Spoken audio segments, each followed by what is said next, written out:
बहुत उम्मीद लगा के जो है देश राज्यसभा की कार्रवाई और लोकसभा की कार्रवाई पे ध्यान रखता है।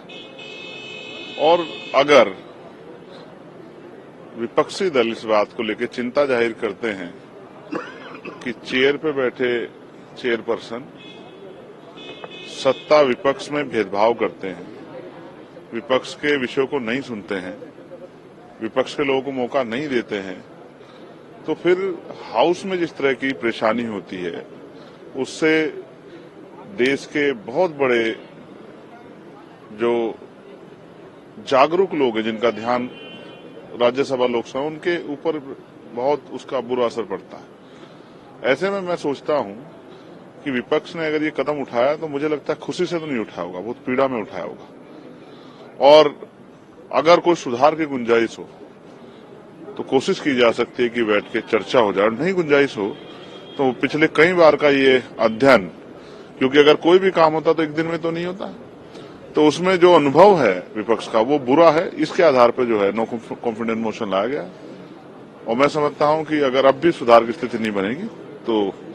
वो कॉन्फिडेंस मोशन जो है वो सफल हो और फिर बदलाव हो, ऐसी जो है मैं भी इसकी इच्छा और जो है अपेक्षा रखता हूं। इलाहाबाद हाईकोर्ट के जज का जो बयान आया था माइनॉरिटीज पर और मेजॉरिटी पर उन्होंने जो टिप्पणियां की थी कई सारी वीएचपी इवेंट में, अब उस विषय को लेकर सुप्रीम कोर्ट ने क्लैरिफिकेशन मांगा है हाईकोर्ट से, इलाहाबाद हाईकोर्ट। कल मैंने इसकी डिमांड की थी। देखिए मैं आपको एक घटना बताता हूं। गाजियाबाद में एक जज साहब ने अपने ईगो में, सभी जज बुरे नहीं होते, लेकिन वहां वकीलों पे लाठीचार्ज करवाया, और लाठीचार्ज भी ऐसे नहीं, अपमानित करके वकीलों को बाहर निकलवाया। वकील बहुत लंबे समय से हड़ताल कर रहे हैं, कोई सुनने वाला नहीं है। इस बात को ध्यान में रखते हुए उनके जो बयान है, तो अगर मैं सोचता हूं कि अगर ये जज प्रमोट होकर सुप्रीम कोर्ट चले गए तो देश का कितना बड़ा नुकसान जो है,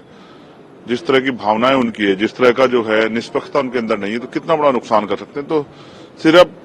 सर्वोच्च न्यायालय को संज्ञान नहीं लेना चाहिए, इनकी सेवाएं समाप्त करनी चाहिए। अगर इस तरह के जो हैं संविधान का उल्लंघन करने वाले और जो शपथ उन्होंने ली थी विधि के द्वारा निष्पक्ष कार्रवाई की, सबके साथ समान कार्रवाई की, अगर उसका विरोध करने वाला वो और कोई भी जज हो तो उसको जो है उसके कार्य से रोक के सेवा समाप्त करके देश को उदाहरण देना चाहिए कि सर्वोच्च न्यायपालिका जो है वो अधिवक्ताओं के साथ साथ जनता के साथ साथ वो जजों की भी निगरानी कर रहा। साथ साथ मुझे ऐसा भी लगता है कि कुछ पार्टियां विशेष को फायदा देने के लिए और उन पार्टियां विशेष का ध्यान आकर्षित करने के लिए, राजनीतिक रूप से आगे बढ़ने के लिए जो जिस तरह का बयान देते हैं, तो ऐसे जजों पे ये भी पनिशमेंट किया जाए कि उनको 6 साल तक किसी राजनीतिक दल में काम करने का मौका जो है न दिया जाए, जिससे कि वो जिस इच्छा के साथ भारतीय संविधान का और अपनी शपथ का उल्लंघन कर रहे हैं उसका फायदा